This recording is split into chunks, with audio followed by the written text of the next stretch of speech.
We just finished the very important launching na rollout natin yung bagong programa na food stamp program. At ito po ay mga ating ginagawa para we are looking after not only the amount of food that people are eating, but also the nutritional value of what they are eating. So we are able to monitor that so we can advise people know how to balance their diets. So ganun lang kasimple, but we are only starting. We will soon have it nationwide. Pero we piloted it here in Siargao for today. So we also distributed the rice that we had seized from the warehouse. This is also still from Zamboanga. There's to give to the 4-piece beneficiaries who are in most need. So I think, yes, we'll open the floor. Thank you, Mr. President. Alan Francisco, PTV4. Hi, ma'am. Hi, sir. Magandang hapon. Sir, I have two questions. Number one, since na-launch itong Walang Gutom food stamp, ilang buwan after nun, sir, so far, kamusta ang assessment ninyo? And my next question would be, kapag sakali man pong maubos na yung mga na-confiscate na bigas, paano po masusustain ng gobyerno yung pamahagi po ng bigas sa ating mga kababayan? Thank you, sir. Well, okay. The first part. Well, we just started with the food stamp program, and we're still in the pilot stage right now. But so far, I have to say, mukhang maganda naman ang nagiging resulta. The key always is how to make it accessible to ordinary citizens. So, like the technology must be sufficiently good that it's easy for anyone to pick up the habit of how to use it. So far, maganda naman kasi. Maganda yung programa na ginagawa ng World Food Program. Tinulungan tayo ng UN dito sa World Food Program. Tinulungan tayo ng France. Tinulungan tayo ng ADB. Ito po ang mga naging partner po natin sa pagbuo ng food stamp program. And right now, I would have to say that it's proceeding smoothly. And we will be upscaling it within the next month or so. We are aiming at the next phase of this rollout. We are already looking to 30,000 families to be beneficiaries. On the second, well, we will just have to if we are able to stop all the smuggling and all the hoarding, then there will be no need for us to give it away because prices will be stabilized and prices will stay stabilized. Hindi kumumpisa following the season too much. But we have also instituted many other things. Like the price controls, of course, was an emergency measure, which we are now studying to see if the market forces are already sufficient to take over. Then, of course, the buying price of the NFA.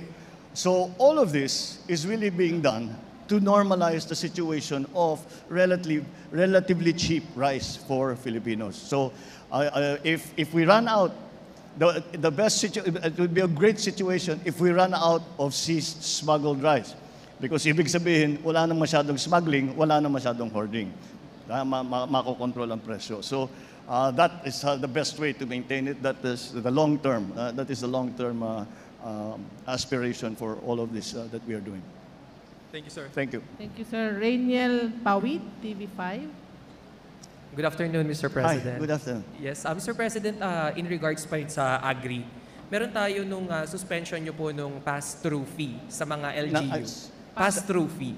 Yes. Yes, yung mga sa vehicles, nakukuhanan sila ng Yes. bayan. Sir, paano ito makatutulong doon sa pagpapababa rin ng presyo bukod sa stoppage of smuggling dito sa Pinas?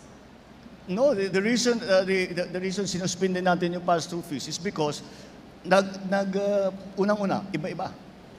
Iba-iba ang bawat bayan na dadaanan mo, maglalagay ng roadblock, tapos mag-inspeksyon, ibang bayad for bawat ano. Habang nag-aantay ka, ini-inspeksyon niya, I'm sure nakikita ninyo ito, may nakapila ng mga truck na kahit overnight nandun pa rin. Kaya ease of doing business ang ating ginagawa. We are doing this to ease doing business and to lower the cost of transportation. Kasi kung dire-diretso yung truck na makapunta doon sa pupuntahan niya talaga, mas mabilis, ibig sabihin, mas mura ang magiging transportation. So, isa yun sa ano. Tapos, dahil hindi na tinitigil sa bawat boundary, mas mabilis ang pagdaan. So, it's really about the ease of doing business and to simplify, again, the procedures that are required for a transporter to bring the produce, especially from the farm, to the market. All right. Thank you, President. Thank you, sir. Last question, Argil Rolator, GMA 7. Good afternoon, Mr. President. Sir, sa matagumpay na pagtatanggal ng barrier ng Philippine Coast Guard sa Scarborough na ilagay ng China, tinitingnan po ba ninyo na harassment ito para ipagpilitan ang claims ng China over the West Philippine Sea? Harassment ito para Harassment po sa Pilipinas para ipagpilitan po ang kanilang claims over the West Philippine Sea. At kabilang din po sa naging kautusan po ba ninyo sa National Defense na tanggalin lahat ng mga structures na itinayo ng China within the Philippine Economic Exclusive Zone, sir? Oh, well, yes. Again, many of these are operational issues and that I really cannot talk about. But in terms of taking down the barrier, I don't see what else we could do. Dahil talaga yung mga fishermen. Nung pinutol yung tali, yung nakapasok na fisherman, nung araw na yon, nakahuli sila ng 164 tons na isda. So, sa isang araw pa lang yun. Yun ang nawawala sa ating mga fisherman. Kaya hindi naman maaari na lalagyan ng barrier na gano'n. At maliwanag naman na nasa loob ng Pilipinas yan. Kaya, sige, basta't hindi tayo naghahanap ng gulo.